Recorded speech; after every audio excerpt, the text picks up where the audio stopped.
एक 40 साल की महिला अपने प्रेमी के साथ संबंध बना रही थी और ये काम करते करते महिला और प्रेमी को करीब आधा घंटा हो जाता है। ये सारा नज़ारा उस महिला की बेटी 18 साल की चुपके से बाहर से देख लेती है और महिला और प्रेमी जैसे ही संबंध बना के फ्री होते हैं तो प्रेमी वहां से अब जाने की तैयारी करता है।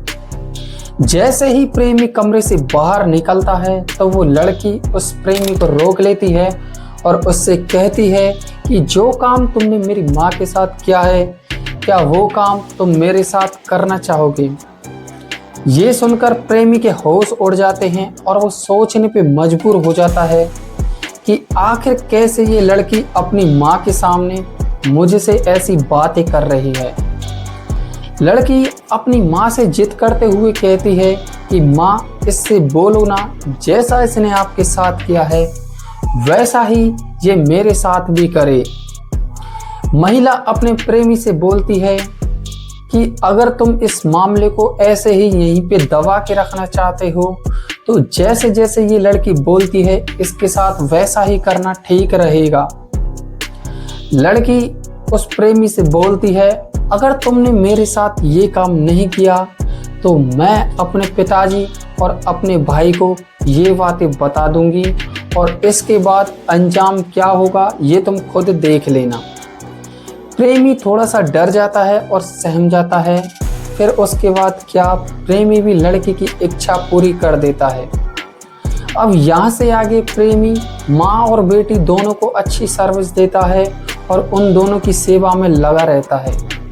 ये काम करते करते करीब 6 से 7 महीने हो जाते हैं, लेकिन इसका अंत कितना भयानक होगा ये किसी को कानो कान खबर तक नहीं थी। ये कहानी दोस्तों रिश्तों को तार तार करने वाली होने वाली है। कैसे लोग रिश्तों की मान मर्यादा को भुलाकर उनका गला घोंटने के लिए तैयार बैठे हैं।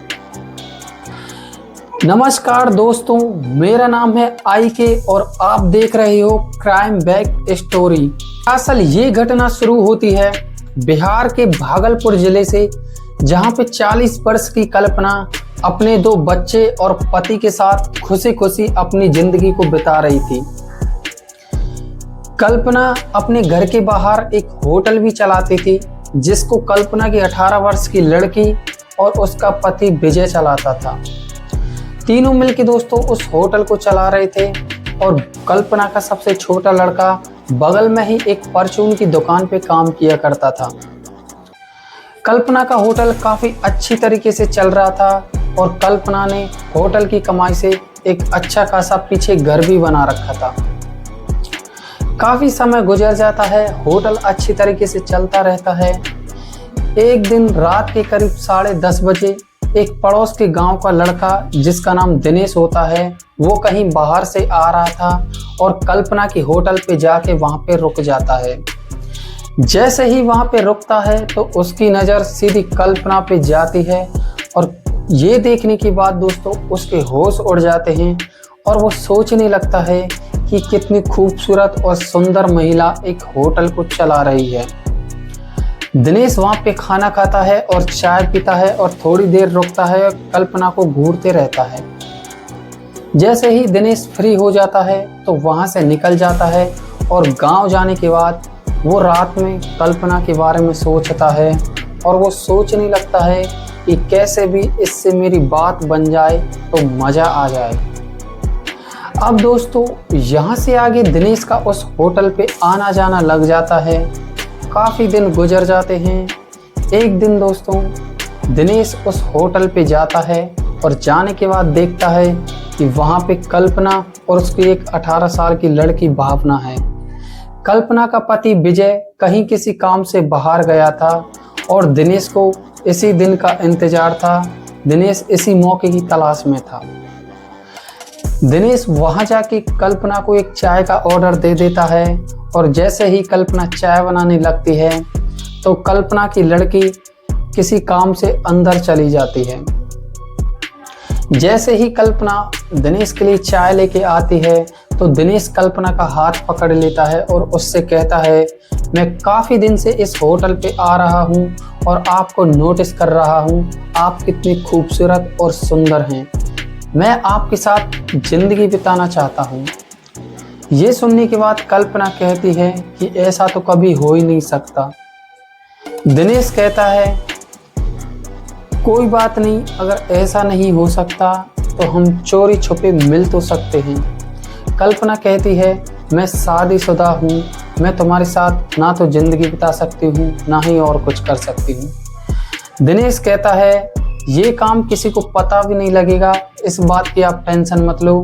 चलो तुम शादीशुदा हो तो कोई बात नहीं, हम चोरी छुपे मिल लेंगे, यही हमारे लिए काफ़ी है।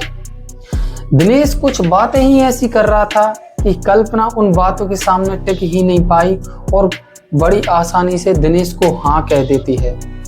अब यहाँ से आगे दिनेश और कल्पना की फ़ोन कॉल पे बातें शुरू हो जाती है और वो काफ़ी देर तक फ़ोन कॉल पे बातें किया करते थे। काफ़ी समय बीत जाता है। एक दिन दोस्तों दिनेश उस होटल पे जाता है और जाने के बाद दोस्तों वहाँ खाना वाना खाता है और कल्पना से इशारों में बातें करके लौट के आ जाता है। एक दिन कल्पना का पति विजय किसी काम से बाहर गया था और कल्पना सीधा दिनेश को फ़ोन कर देती है और उससे कहती है, आज यहाँ पे कोई नहीं है, मेरा पति कहीं काम से बाहर गया है तो आप आ सकते हो। जैसे ही दिनेश उस होटल पे जाता है तो चुपके से कल्पना को कमरे में ले जाता है, पीछे उसके घर में अंदर ले जाता है। दोस्तों जैसे ही वो कमरे में जाते हैं तो वहां जाने के बाद दिनेश और कल्पना कमरे का गेट लगा देते हैं और शारीरिक संबंध बनाना शुरू कर देते हैं। दिनेश और कल्पना इतनी तेज गति से संबंध बना रहे थे कि उनकी सिसकारियां पूरे कमरे में गूंज रही थी और ये सुनकर सीधी भावना घर में चली जाती है और उनको चुपके से जंगले में से देख लेती है। जैसे ही उनको देख लेती है तो कल्पना के होश उड़ जाते हैं और दिनेश और कल्पना जैसे ही संबंध बना के फ्री होते हैं तो सीधा दिनेश जाने की वहाँ से तैयारी करता है। अब जैसे ही दिनेश बाहर आता है तो वो भावना उसको रोक लेती है और उससे कहती है, जैसे तुमने मेरी माँ के साथ किया है वैसा ही अब तुमको मेरे साथ भी करना पड़ेगा। दिनेश ये सुनकर उसके होश उड़ जाते हैं और वो सोचने लगता है कि कैसे ये लड़की अपनी माँ के साथ मुझसे ऐसी बातें कर रही है। भावना दिनेश से कहती है, अगर तुमने ऐसा नहीं किया तो ये बातें मैं अपने पापा और अपने भाई को बता दूंगी और इसके बाद इसका अंजाम क्या होगा ये तुम खुद देख लेना। दिनेश थोड़ा सा डर जाता है और सहम जाता है। उसके बाद फिर क्या, दिनेश भावना की भी इच्छा पूर्ति कर देता है। अब दोस्तों दिनेश माँ और बेटी दोनों के साथ संबंध बनाता है और दोनों के साथ उनकी इच्छा पूर्ति करता है। काफ़ी दिन गुजर जाते हैं। अब दोस्तों दिनेश को भावना से लगाव हो जाता है, उससे प्यार हो जाता है। काफ़ी दिन गुजर जाते हैं। एक दिन दोस्तों दिनेश होटल पे आता है और भावना उसको अपने घर में बुला लेती है और दोस्तों दिनेश और भावना संबंध बनाने लगते हैं। जैसे ही दिनेश और भावना भी संबंध बनाने लगते हैं तो ये सीन दोस्तों विजय देख लेता है और विजय के होश उड़ जाते हैं और वो बेचारा टेंशन में आ जाता है कि कैसे उसकी लड़की किसी गैर के साथ शारीरिक संबंध बना रही है। दिनेश दोस्तों इतना टेंशन में आ जाता है, ना तो वो भावना से कुछ कह सकता है ना ही उस दिनेश से, क्योंकि उसको टेंशन है कि ये बात कहीं फैल ना जाए, मेरी तो पूरी नैया डूब जाएगी। दिनेश इस बात को दबा देता है और भावना को समझाता है, लेकिन भावना तो इधर से सुनती है और इधर से निकाल देती है। काफ़ी समय गुजर जाता है, होटल चलता रहता है। दिनेश भी दोस्तों अब वहाँ पे कई दिन से आना जाना बंद कर देता है। एक दिन दिनेश फिर से उस होटल पे आता है और आने के बाद दोस्तों सीधा कल्पना के पास जाता है और वहाँ जाने के बाद उसको सीधा घर में ले जाता है। चुपके से दोस्तों वो दोनों जाते हैं और वहाँ पे वो संबंध बनाना शुरू कर देते हैं और दोस्तों विजय उनको देख लेता है और विजय के फिर से होश उड़ जाते हैं। बेचारा काफ़ी ज़्यादा टेंशन में आ जाता है कि पहले तो बेटी, उसके बाद पत्नी भी। दोस्तों विजय तो बेचारा कहीं मुंह दिखाने लायक ही नहीं रहा। अब दोस्तों विजय इस टेंशन में काफ़ी ज़्यादा बीमार हो जाता है और होटल पे कम ध्यान देने लग जाता है। एक दिन विजय अपने कमरे में सो रहा था। कल्पना और उसकी बेटी भावना और दिनेश एक प्लान बनाते हैं कि ये बुड्ढा बीच में ज़्यादा अड़चन डाल रहा है, क्यों ना इसको सिलटा दिया जाए। दोस्तों माँ बेटी प्यार में इतनी अंधी हो जाती हैं, वो दिनेश को बुलाती हैं। रात में दिनेश को बुलाने के बाद उस बेचारे पिता का गला घोंट देती हैं और उसकी हत्या कर देती है। पिता की हत्या करने के बाद दोस्तों पीछे ही आंगन में खाली कच्ची जगह होती है, वहाँ गड्ढा खोद के पिता को दफना दिया जाता है। जैसे ही वो पिता को दफना देते हैं तो उसके ऊपर लीपा पोती कर देते हैं। 1 से 2 दिन गुजर जाते हैं।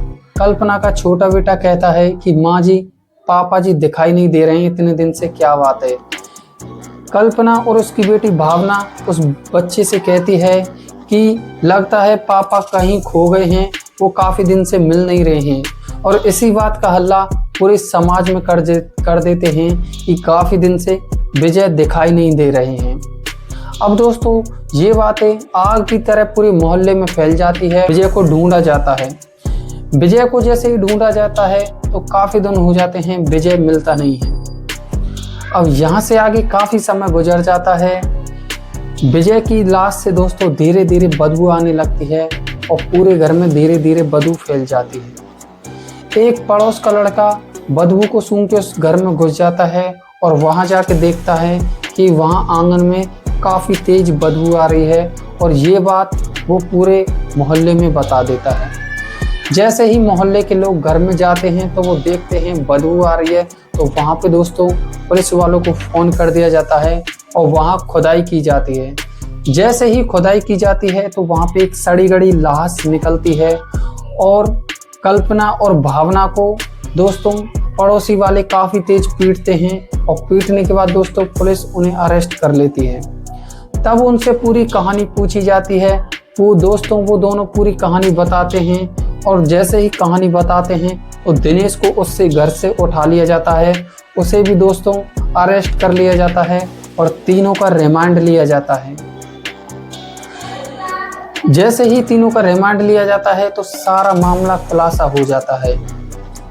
अब दोस्तों कैसे माँ और बेटी ने अंधे प्यार में एक पिता की हत्या कर दी, कैसे अपने रिश्ते को दोस्तों पैरों के नीचे तले रौंद दिया जाता है।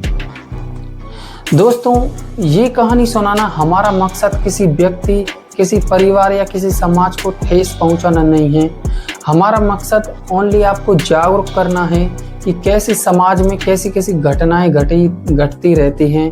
तो आप भी सतर्क रहिए और अपने बच्चों को भी सतर्क रखिए। ऐसे ही वीडियो के साथ हम मिलते हैं अगले टॉपिक के साथ। तब तक के लिए दोस्तों जय हिंद। वीडियो को लाइक और सब्सक्राइब करना ना भूलें, ताकि हमारी जो भी वीडियो आए वो आपसे मिस ना हो। जय हिंद दोस्तों।